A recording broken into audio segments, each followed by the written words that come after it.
अंतरराष्ट्रीय युवा विद्वान, जैन दर्शन में यूनिवर्सिटी टॉप व गोल्ड मेडलिस्ट, जैन सिद्धांत एवं न्याय विषयों को सरलता से समझाने वाले, यूएसए, इंग्लैंड, ऑस्ट्रेलिया आदि अनेक देशों में जैन धर्म की महती प्रभावना करने वाले, पंडित टोडरमल पुरस्कार, युवा विद्वत रत्न आदि अनेक पुरस्कारों से सम्मानित मूर्धन्य विद्वान डॉक्टर संजीव कुमार गोधा जयपुर द्वारा जानिए धर्म का मर्म।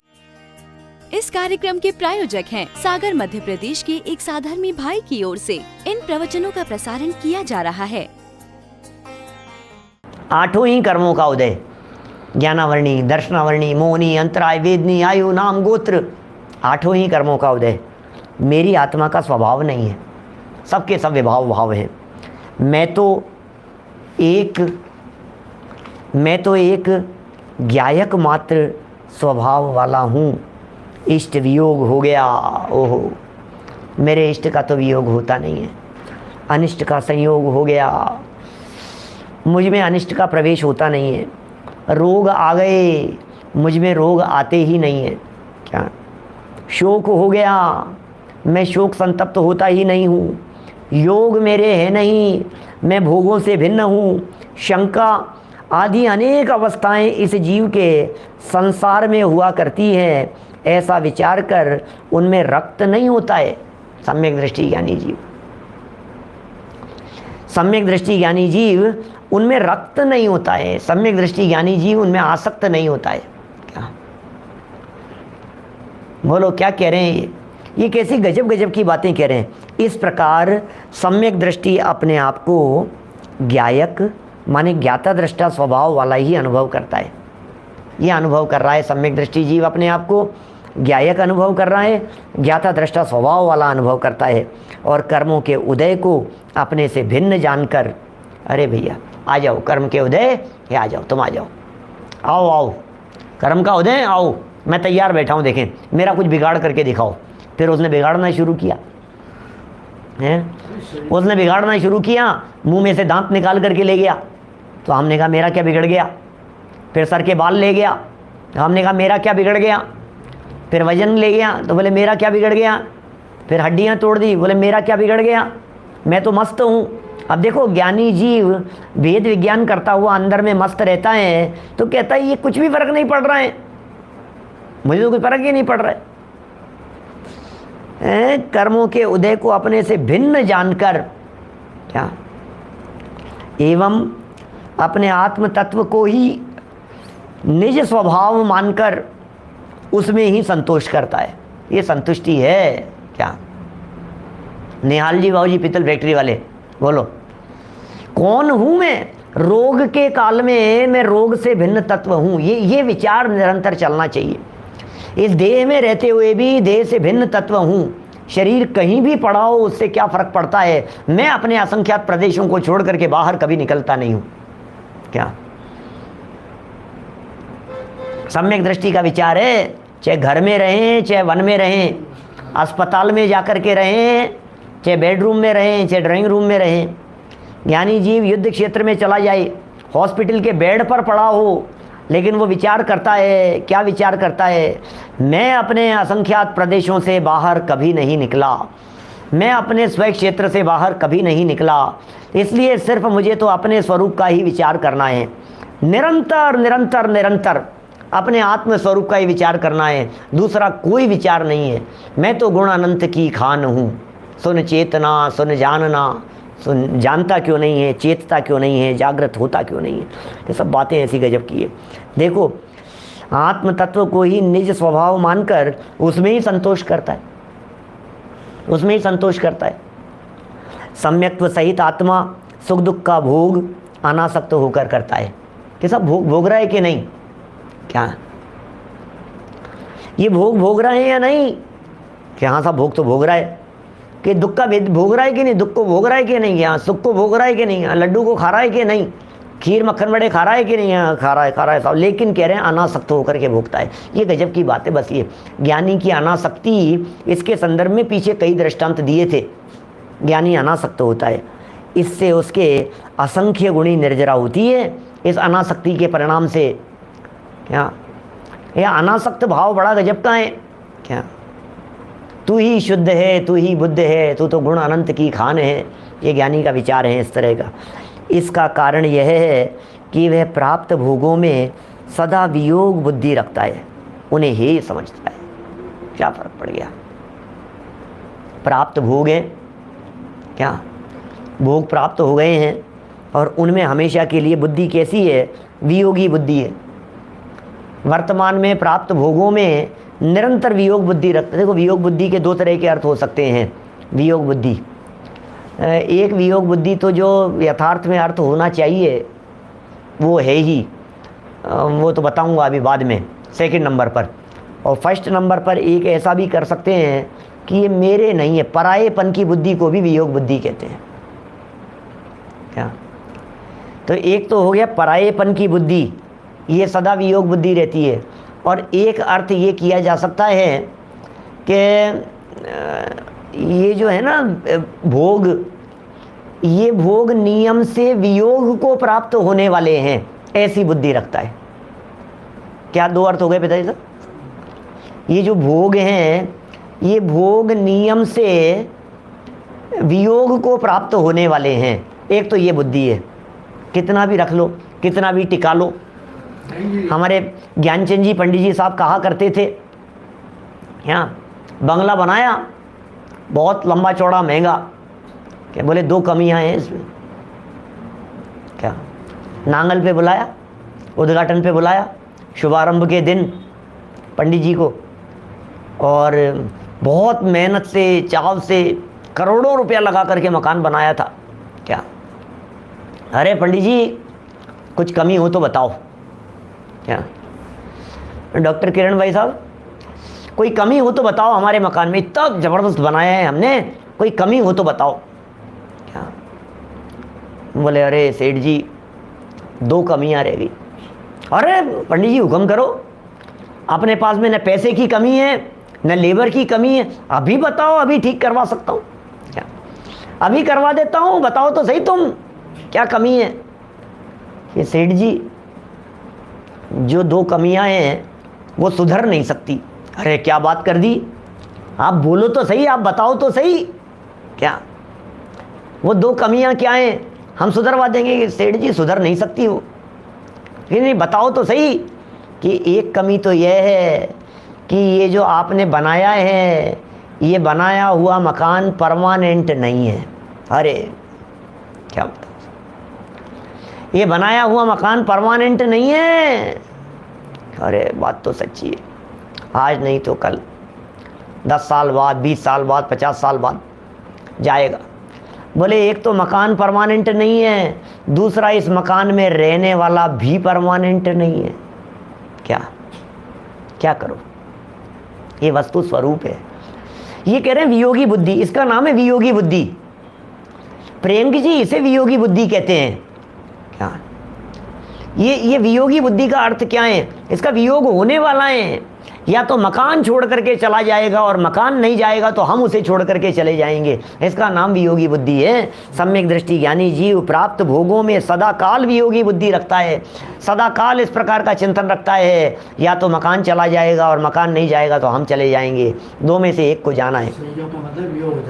हाँ, संयोग की परिभाषा लिखी टोडरमल जी साहब ने, पेज नंबर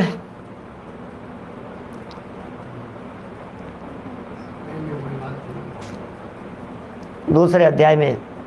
संयोग किसे कहते हैं? जिसका नियम से वियोग हो उसे संयोग कहते हैं।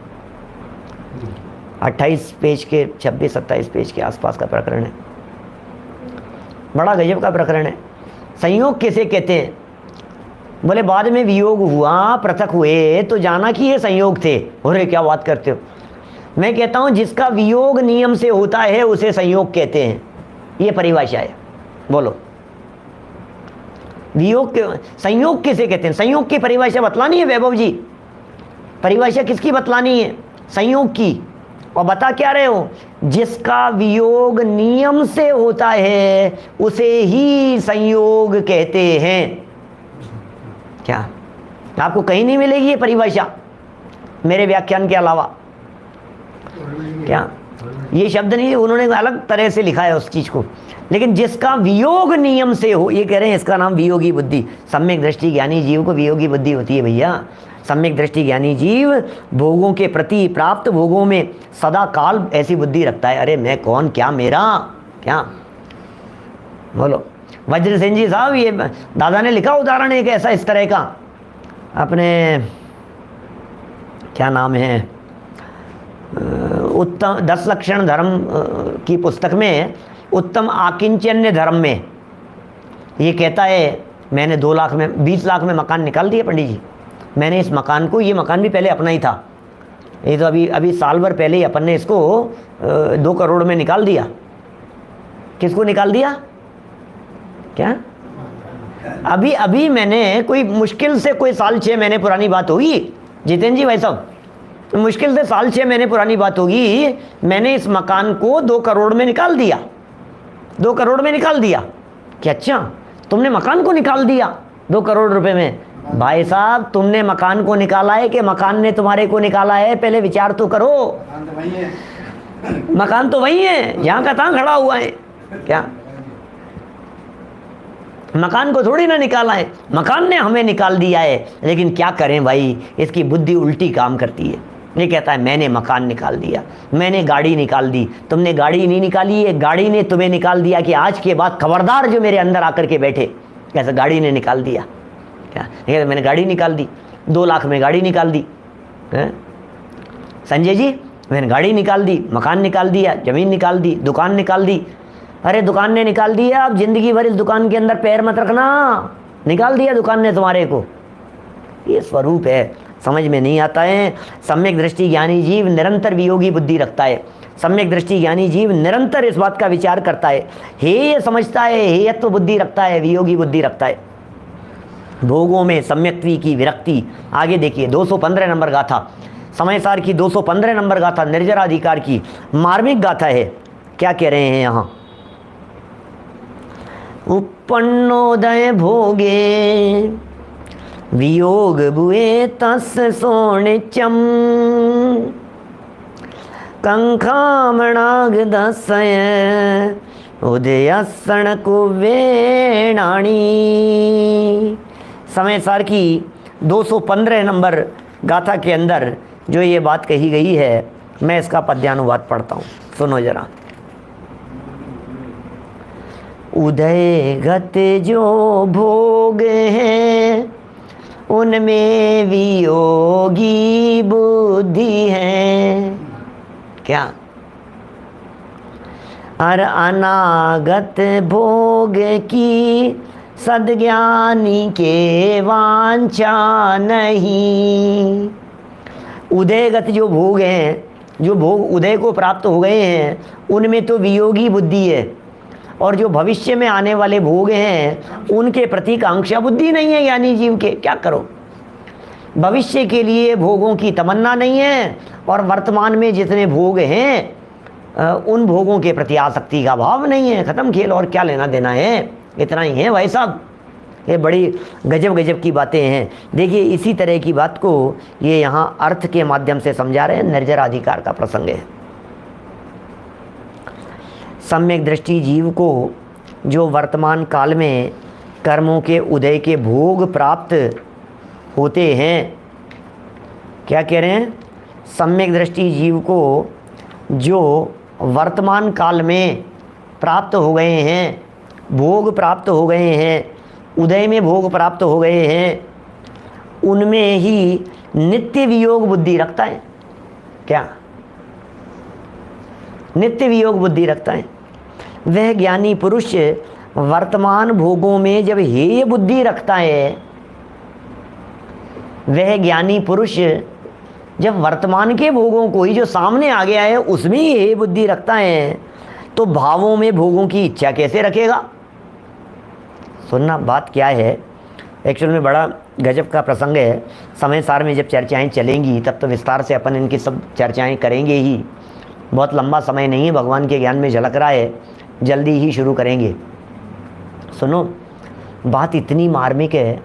कोई व्यक्ति सामने पड़ी हुई संपत्ति को अनेक प्रकार से मौका मिल जाने के बावजूद भी यदि चुराता नहीं है, लाखों करोड़ों के धन संपत्ति नोट हमने उसको दिए और वो लेकर के गया, लेकर के आया, आज तक पिछले 20 साल से हमारे यहाँ कोई व्यक्ति काम कर रहा है और लाखों रुपए इधर से उधर उसके साथ में उसके हाथ से हमने भिजवाए हैं, लेकर के आए हैं, ये सब कुछ हुआ है क्या? और आज आप ये कह रहे हो कि इसने गले में से 2000 रुपये चुरा लिए। हम कैसे विश्वास कर सकते हैं? सोचना एक बार। आप ये कह रहे हो कि भविष्य में चोरी कर जाएगा, आपके यहाँ हेर फेर कर लेगा। आप विश्वास नहीं है, आप ध्यान रखना। कोई नया आदमी आकर के हमें ये कहे कि ये देखना साल 2 साल में आप ज़्यादा ही भरोसा करते हो, ये आपको धोखा दे करके निकल जाएगा। नंद किशोर जी मांगुल साहब क्या कह रहे हैं? कोई व्यक्ति ऐसा कहे, नया आने वाला व्यक्ति, मान लो हमारे कोई नया व्यक्ति आया था, कोई दोस्त आया था, पार्टनर था, और उसने उसके ऊपर इल्ज़ाम लगाते हुए कहा कि आपको पता नहीं है यार, आप इतना विश्वास मत किया करो, कोई भरोसा नहीं है, साल 2 साल में कभी भी चकमा दे करके चला जाएगा। तो आप क्या कहेंगे? जिसके सामने रखा हुआ था तब इसने नहीं लिया, आप क्या उम्मीद कर सकते हो कि ये ले जाएगा? चलो उदाहरण को थोड़ा सा घुमाता हूँ, एग्जाम्पल तो एग्जाम्पल ही है ना। भरत भाई ऐसा घुमा दो, किसी व्यक्ति को अपने हाथ से क्या अपने इनॉग्रेशन के दिन 15,000 21,000 का लिफाफा देने का प्रयत्न किया क्या, और उसने मना कर दिया कि नहीं बाबूजी आज तो नहीं लूँगा ही नहीं मैं। आप 21,000 रुपये का उसको लिफाफा दे रहे थे और उसने लेने के लिए मना कर दिया। अब आप क्या सोच सकते हो, ये आदमी 2,000 रुपये की चोरी कर लेगा आपके यहाँ? असंभव है। अब चेष्टा को समझने की कोशिश करना। यहाँ जो तर्क दे रहे हैं कुंद आचार्य देव, जो मूल गाथा में तर्क दे रहे हैं, उस बात को थोड़ा सा गंभीरता से समझने की चेष्टा कीजिए कि वो कंसेप्ट क्या कहना चाह रहे हैं, वो बात क्या कहना चाह रहे हैं। जो सामने उदय के लिए भोग आ गए हैं, उनमें ही जिसकी दृष्टि वियोगी है, समय सार के मर्म हैं।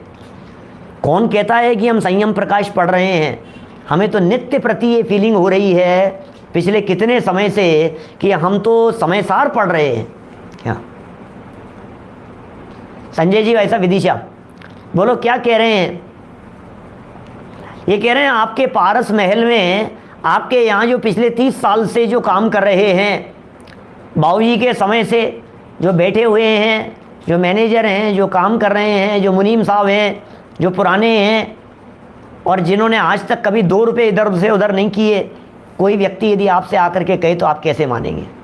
बोले यार क्या पागल, बेकार की फालतू की बातें, कानों में जहर घोलने की कोशिश मत करो क्या, बिना मतलब का पॉइजन मत डालो आप। ये कह रहे हैं यहाँ पर, सुनो गाथा क्या कह रही है।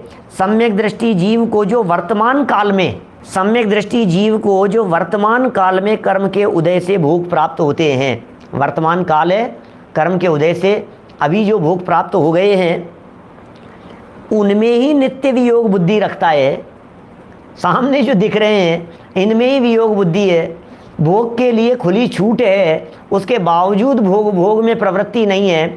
हमने जिसके सामने लड्डू रख दिए, डोसे रख दिए, खीर मक्खन बड़े मालपुए, जो मिठाइयाँ उसके सामने, चाय जैसे ऐसे ड्राई फ्रूट्स खोल करके रख दिए, और फिर तुम ये कह रहे हो कि नहीं इसने हमारी अलमारी खोल करके बादाम निकाल करके खा लिए, तो हम कैसे मानेंगे क्या? जिसको हमने कहा कि चाहे जितने बादाम खा ले, खुले हुए हैं, ले जितने खाना हो खा ले, ये खुला हुआ है यहाँ पर, हमने ये कह दिया। सुनील जी भाई साहब मुरार से बोलो, हमने जिस व्यक्ति के सामने, जिस सर्वेंट के सामने, जिस कर्मचारी के सामने हमने ये कह दिया कि यार तू तेरे ऊपर है, तू जितना चाहे कर, जितना लेना हो ले, हमें भरोसा है तेरे ऊपर। आप कैसे कह सकते हो कि उसने फ्रिज खोल करके, अंदर से मुझे आइडिया नहीं है फ्रिज में बादाम रखते हैं कि नहीं रखते हैं, क्या मुझे कहाँ क्या रखते हैं किचन में, लेकिन वो आप ये कहो कि उसने ये इसका किवाड़ खोल करके और अंदर से उसने ये निकाल करके खा लिए, हम कैसे मानेंगे क्या? मिठाई निकाल करके खा ली भाई साहब फ्रिज में से, और इसने रसगुल्ला चुरा लिया तुम्हारे फ्रिज में से, कि तुम क्या पागलपन की बात कर रहे हो? हमने इसको रसगुल्ले के लिए इतना पीछे पड़े थे, इसने फिर भी नहीं खाया, तुम कह रहे हो फ्रिज में से निकाल करके खा लिया, हम कैसे मानेंगे? ये कह रहे हैं उदयगत जो भोग हैं उनमें वियोगी बुद्धि है, उनमें ही नित्य वियोग बुद्धि रखता है। वह ज्ञानी पुरुष वर्तमान भोगों में जब हेय बुद्धि रखता है तो भावों में भोगों की इच्छा कैसे रखेगा? मुझे मिल जाए, काश मुझे मिल जाए, काश मुझे मिल जाए। सामने पड़ा है रसगुल्ला, सुनना ध्यान देना, सामने पड़ा है रसगुल्ला और हमने कहा खा लो, और पीछे पड़ रहे हैं और जिनके घर में आए हैं वो बार बार कह रहे हैं, उठा उठा करके दे रहे हैं प्लेट हाथ में कि नहीं खा ले खा ले। अब वो व्यक्ति ये कल्पना कर सकता है क्या कि यार काश मुझे भविष्य में रसगुल्ला मिल जाए, काश मुझे रसगुल्ला मिल जाए भविष्य में, काश मेरे को मिल जाए? पागल है, ये मिल रहा है, इसको तो खा नहीं रहे हैं, और काश मिल जाए ये कल्पना हो सकती है क्या? बोले नहीं हो सकती, ये कह रहे हैं यहाँ पर। क्या ये भावों में भोगों की इच्छा कैसे रखेगा? क्या भावों में भोगों की इच्छा कैसे रखेगा? क्या क्योंकि सम्यक्ति पुरुष के गाढ़ रुचि अपने आत्मीय आनंद भोगने की ही होती है। वो किसमें रुचि रखें? इन भोगों के प्रति वियोगी बुद्धि है, इन भोगों के प्रति अनासक्त बुद्धि है, इन भोगों के प्रति परायेपन की बुद्धि है, इनके प्रति तो दृष्टि बदल गई है।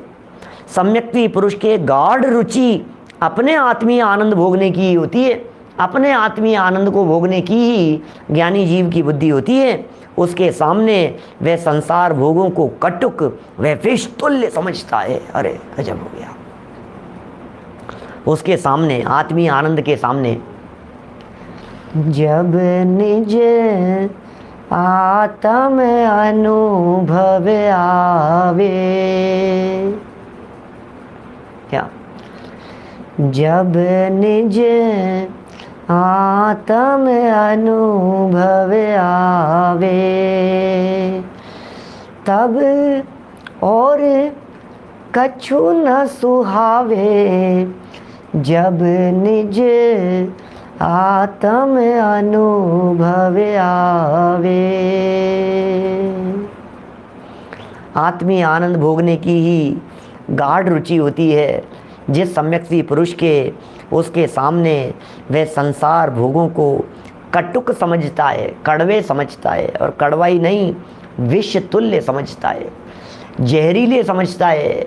वो ये समझता है जहर है, जहर मुझे नहीं चाहिए, मुझे जहर का सेवन नहीं करना है, मुझे जहर नहीं पीना है। ऐसी वियोगी बुद्धि होती है सम्यक दृष्टि ज्ञानी जीव की। उसकी निर्लिप्तता के संदर्भ में भी नीचे गाथाएं दी है, सुंदर बड़ा प्रकरण, इतना प्यारा है। क्या सम्यक दृष्टि ज्ञानी जीव, उसकी दृष्टि में क्या बातें चलती है, उसकी सोच और चिंतन में क्या बातें चलती है। हम तो कभी कभी विचार करते हैं तो हमें ऐसा लगता है उसे क्या निधि मिल गई है। देखो ये आगे की गाथाएं निर्लिप्तता की तो कल ही पढ़ेंगे अपन। मुझे ऐसा लग रहा है सम्यक दृष्टि ज्ञानी जीव को अंदर में जो निधि मिल गई है उसकी तुलना में, क्या अंदर में जो निधि मिल गई है उसकी तुलना में बोले ये कुछ नहीं है, कुछ नहीं है। जिसके घर में लाखों करोड़ों रुपए यूं ही पड़े रहते हों, क्या वो व्यक्ति 2000 रुपये के लालच में कोई गलत काम तो नहीं करेगा? क्या बोलो भाई साहब, ऐसा तो नहीं हो सकता है। जिस व्यक्ति के घर में कई गाड़ियां, लाखों करोड़ों रुपयों की कई गाड़ियां घर में खड़ी रहती हो विद ड्राइवर, वो व्यक्ति 2-4 लाख रुपए की लखटकिया जो थी ना नैनो, क्या उसके लिए तो कहीं कोई गलत काम नहीं करेगा। क्या करेगा यार, क्या है इसमें दम, क्या है इन सब चीज़ों में। मैं जो ये एग्जाम्पल दे रहा हूँ, ये एग्जाम्पल आत्म अनुभव के सामने जगत के भोगजन्य पदार्थों का कंपैरिजन हो नहीं सकता है। एक तरफ अनंत है और एक तरफ 1 रुपए का सिक्का है, ऐसा है। 1 रुपए का सिक्का एक तरफ है और एक तरफ अनंत है, अनंत इतना है, हम कहाँ कंपैरिजन करें। इसलिए मैं तो ये मोटा मोटा कंपैरिजन करके समझाने की चेष्टा कर रहा हूँ आपको। इस कार्यक्रम के प्रायोजक हैं सागर मध्य प्रदेश के एक साधर्मी भाई की ओर से इन प्रवचनों का प्रसारण किया जा रहा है।